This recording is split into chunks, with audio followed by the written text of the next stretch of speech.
I want to talk about your book, Life After Power, 7 Presidents and Their Search for Purpose Beyond the White House. This book has so much in it. I'm very excited for it.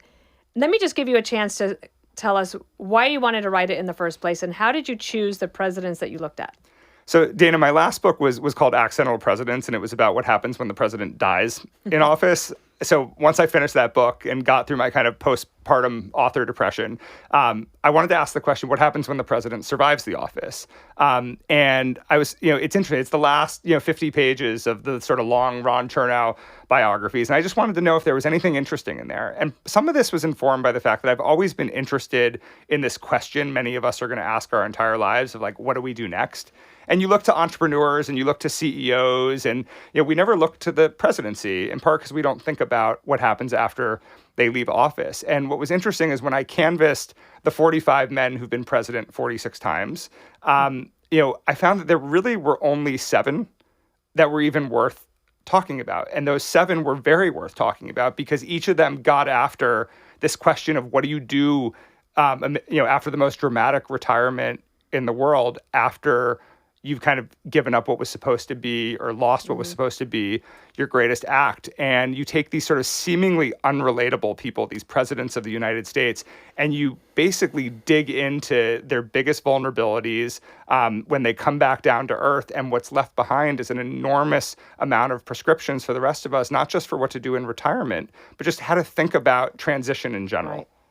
Right. It's fascinating. And I do want to start with my favorite president, not President Bush 43. He is my actual favorite president. But in history, the George Washington example was so unusual at the time and set America on a very good course for the future about, deciding to walk away.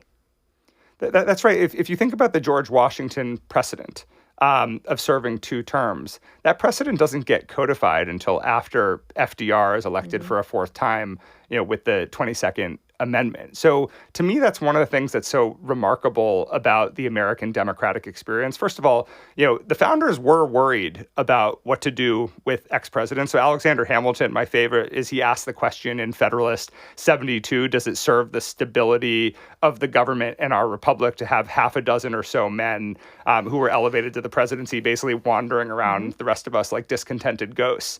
And if you look at, kind of 200 plus years later, when it came to presidential term limits, we kind of winged it.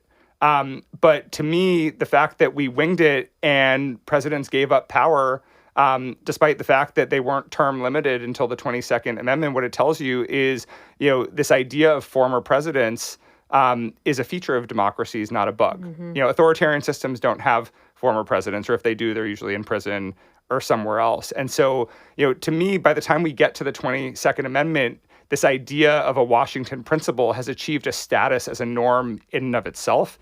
And even with a 22nd Amendment that limits the president to 2 terms, what I find is that norm now has an encore where it's used as a frame of reference for how former presidents are supposed to behave, which is why I think George W. Bush, or Bush 43, is such a revered individual today. Yeah. And if you had said, I remember talking to Marlon Fitzwater, who was the press secretary for Bush 41 and Reagan. And for 8 years, I can imagine being press secretary for 8 years. I mean, can you imagine that? And he admits that, like, if in the social media world of today, that you probably couldn't do it for 8 years. But he said that if you had told me on the day that they left office, heads hung in shame, really, that they weren't able to get him a second term, that he would be as revered as he was before he died. He said that he never would have believed that that was possible. And I think that there is something to be said about, like, with 43, he was like, I'm leaving the Klieg lights. I'm not going to be in politics anymore. You're not going to see me opining on all of the issues, even though people push and want him to do that. He won't do it. But let me back up on one thing. I thought this was interesting. You say that a record 4.1 million Americans are going to hit the retirement age of 65 this year. And that's called the Silver Tsunami. So a lot of people right now are thinking about this next step in their life. And what can people like that learn from this book? And you could maybe give me a couple of examples. I thought the Thomas Jefferson example was an interesting one in terms of turning to academia as a way to serve. Yeah, so the Silver Tsunami is interesting because it's happening at a time where the whole idea of retirement has changed. Retirement used to actually be a thing where you did it and it was done and you just kind of went home and read books and hung out with your family. In modern times, the concept of retirement has evolved into something that looks more like a mirage than a reality. What it means is that career that you've spent your whole life building, at some point you reach the top of what said career was, and you think about what to do next, and there's more life to live after that. And so if you look at the 7 presidents that I focused on, each one will relate to a reader in a different way. Right. So, not everybody is the same. So, Thomas Jefferson is a great example for somebody who has viewed themselves as a lifelong founder or a serial entrepreneur. He basically took one of the early ideas he had, which was to found a brand new institution to educate the next generation, to iterate on the flaws of something else great that he founded, which was the Republic, which is why he went on to found UVA. I think John Quincy Adams is interesting because, he's defeated for re-election in 1828, and all he knows how to do is serve. And so he goes on to have a second act, serving 9 terms in the House of Representatives. It's interesting. Peter and I, when we lived on Capitol Hill, we would walk our dog over at Congressional Cemetery, and that's where he's buried. He didn't want to be buried anywhere else. He wanted to be buried in the Congressional Cemetery, that meant more to him. Well, what's interesting is he had a much greater impact. I mean, John Quincy Adams has one of the greatest pre-presidencies in American history. It's a perfectly architected, first act done by his famous parents that led him to be president. And his presidency was kind of a political stillborn.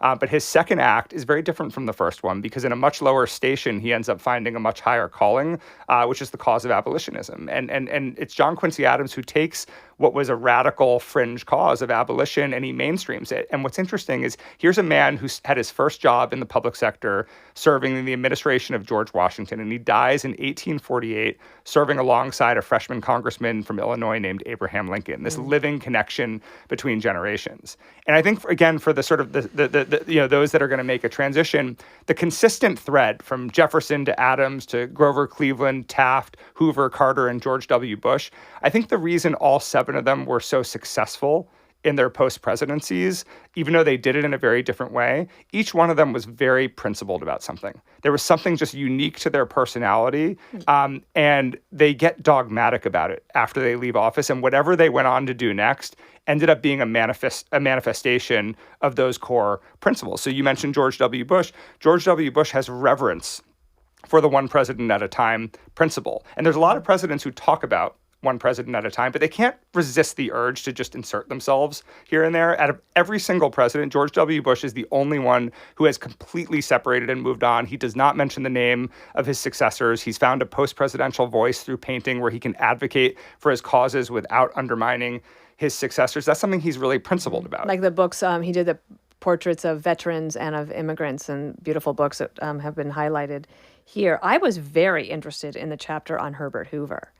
Because you think of somebody who had the worst press, right? And he, instead of going home and licking his wounds, he comes back and fights. And there were some of the things in here that I didn't even know about Herbert Hoover. And I really admire what he was able to do and hold his head high. So there's so much to unpack about Herbert Hoover. I like to joke that somebody needs to make Herbert Hoover great again. So maybe this book will help. Herbert Hoover had one of the greatest pre-presidencies of all time. He was the great humanitarian who fed the world after World War I. He led the relief after the Mississippi floods of 1927, where he came to the aid mostly of African Americans, and he was one of the most respected. He basically waltzed into the White House in 1928, one of the most lopsided victories in history. But here's a man, he lived to be 90 years old, and he's defined by the 3.5 years of his presidency post-Great Depression.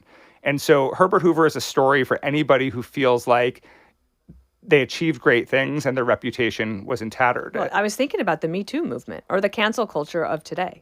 Well, and what's interesting is, so I call the Herbert Hoover chapter a story of recovery, because there were 2 things that Herbert Hoover had, or 3 things that he had before the presidency. He was known as a great executive, right? He had been a self-made millionaire. He was an orphan. He was known as the great humanitarian, and his name meant something significant. And when he loses his bid for re-election to FDR in 1932, he spends his 32-year post-presidency trying to recover what he lost. And it's only when he decides he's done trying to win back the presidency after the 1940 election that he removes any sense of vanity around his own name. And in his lifetime, he again becomes the great humanitarian. He becomes the man who Harry Truman resurrects to feed the world after World War II, because there's only one man in the world who knows what it's like to be president and knows how to feed the world. And so he does that for Truman, and then he reorganizes the executive branch for both Truman and Eisenhower. And then in his sort of final chapter, he achieves that kind of bipartisan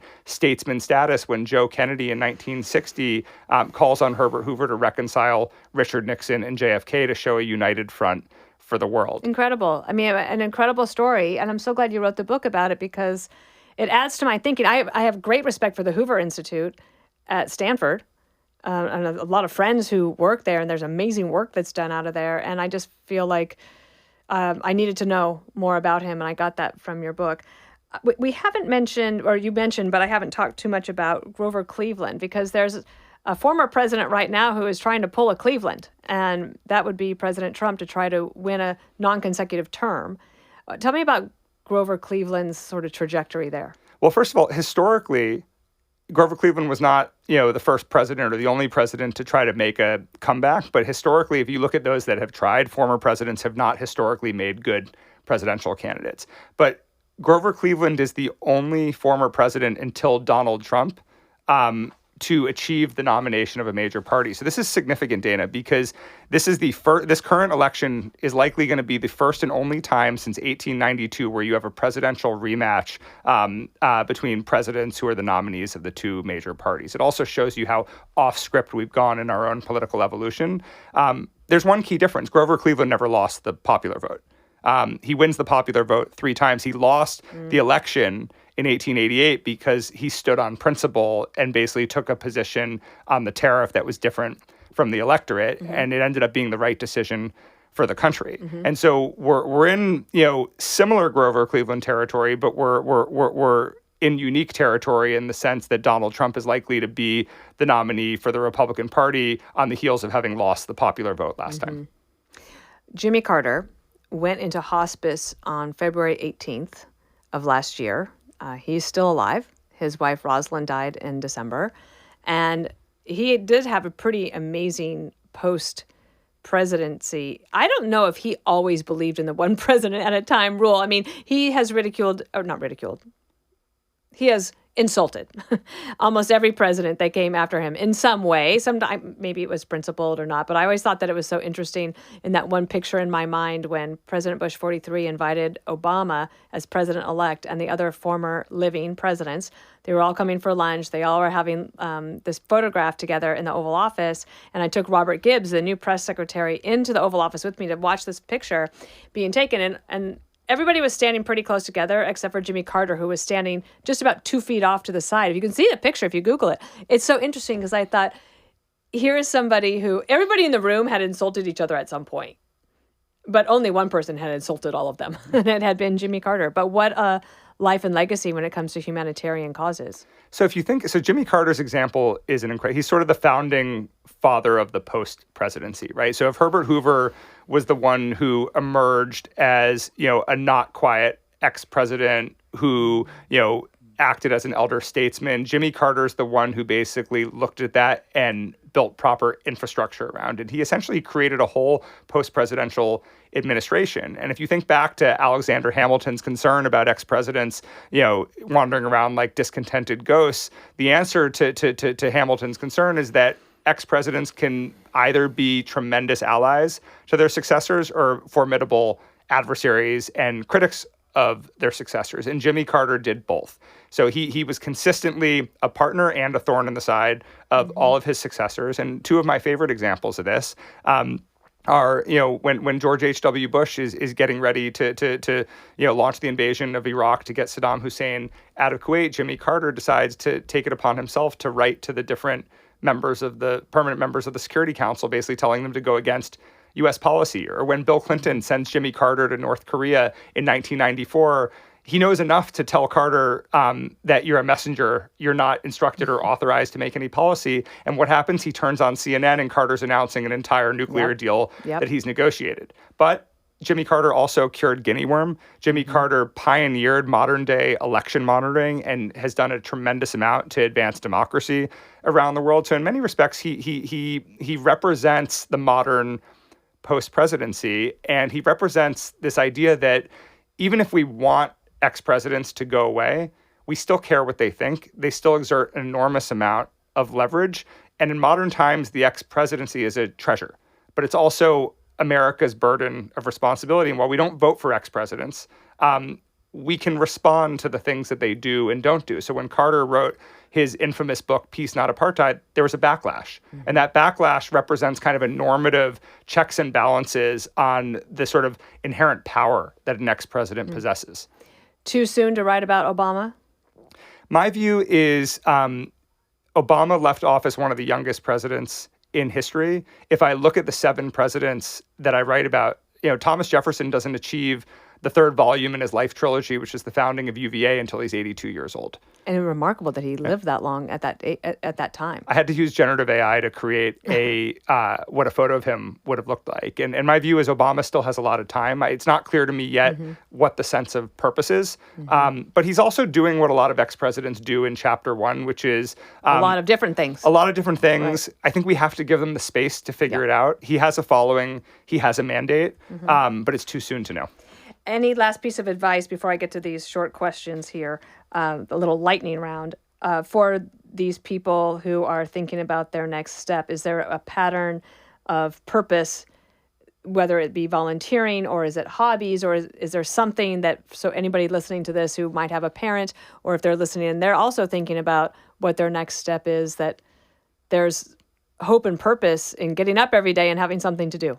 So I think there's a couple takeaways that I find that are consistent threads across really 7 very different case studies. First of all, read the book. There's something in there for everyone. But the first is, if you're making that transition, understand what your most core values are and what you're most principled about. And your retirement gives you an opportunity to pursue those principles in ways that you didn't have the bandwidth or time before, where maybe you were constrained.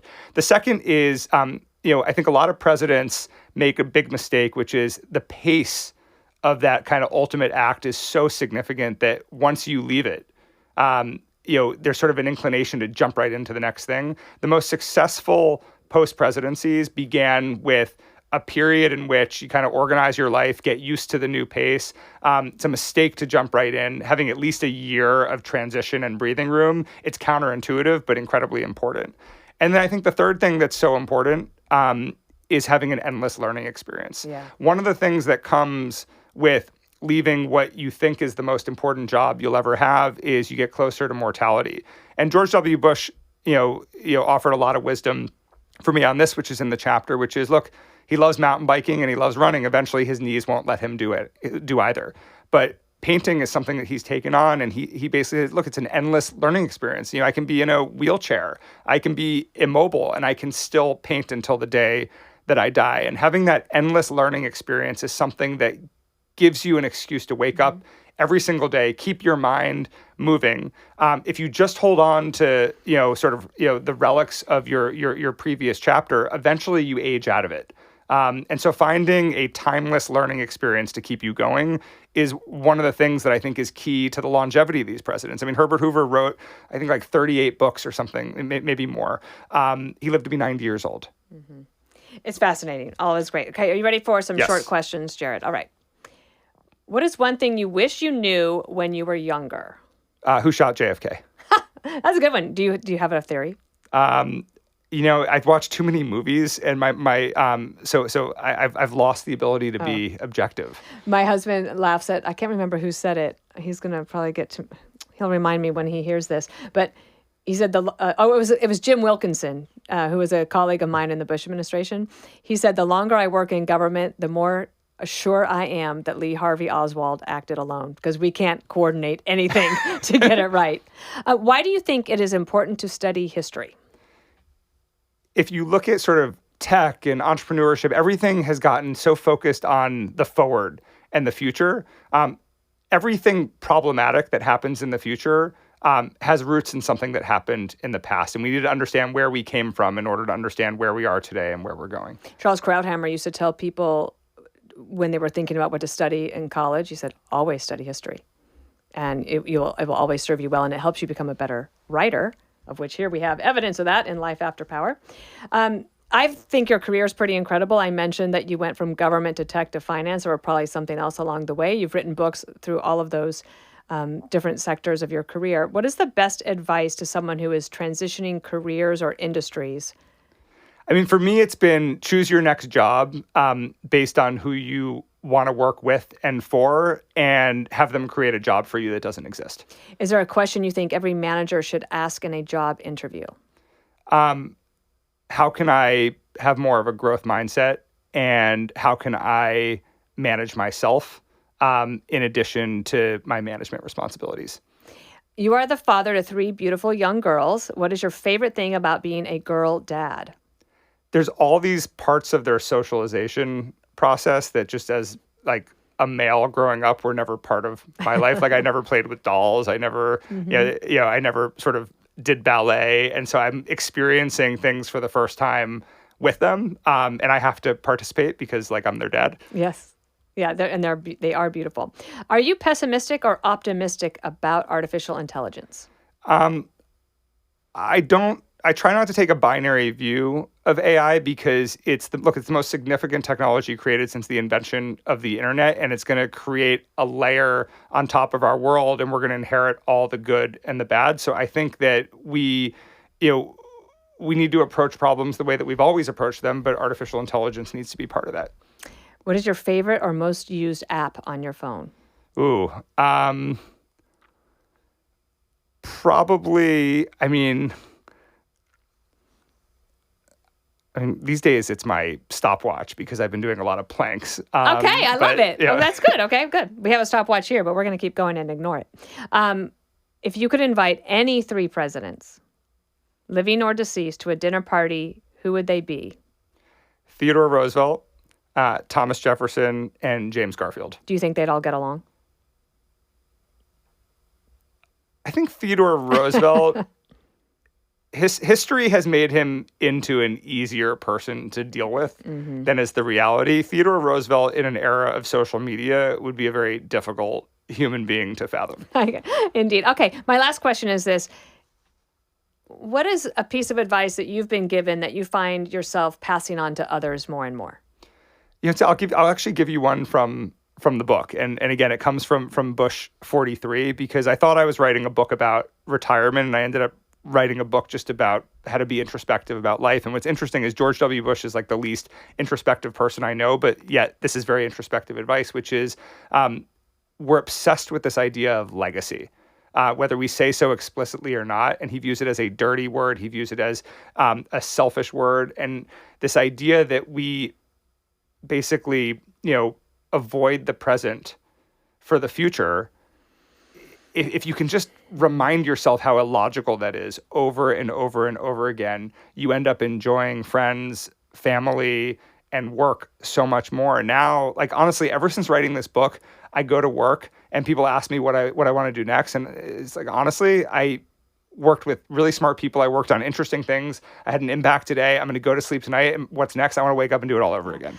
It's maybe that's age. I mean, you're a little younger than me, but I also had that experience with President Bush. When we were leaving the White House those last sort of 3 months, any interview he was about to go and do, I would give him the heads up, like, hey, sir, just remember, they're going to ask you, what do you think your legacy will be? And he would say, Dana, do you know that last year I read 3 books about George Washington? And if the historians are still analyzing the first president, then the 43rd doesn't have a lot to worry about because he will never know. And I thought that was really interesting, and I agree. Somebody was complaining about the weather the other day, and I said, I'll take it. I'll take whatever weather it is. I just want to be here and experience this. And I'm at a point, too, in my life, especially here. I've never been happier at Fox doing what I'm doing, that I'm not worried about what's next. I'm just confident that it'll be all right. I think that's so well said. Yeah. Great. Thanks for being here. All right. Thanks, Dana.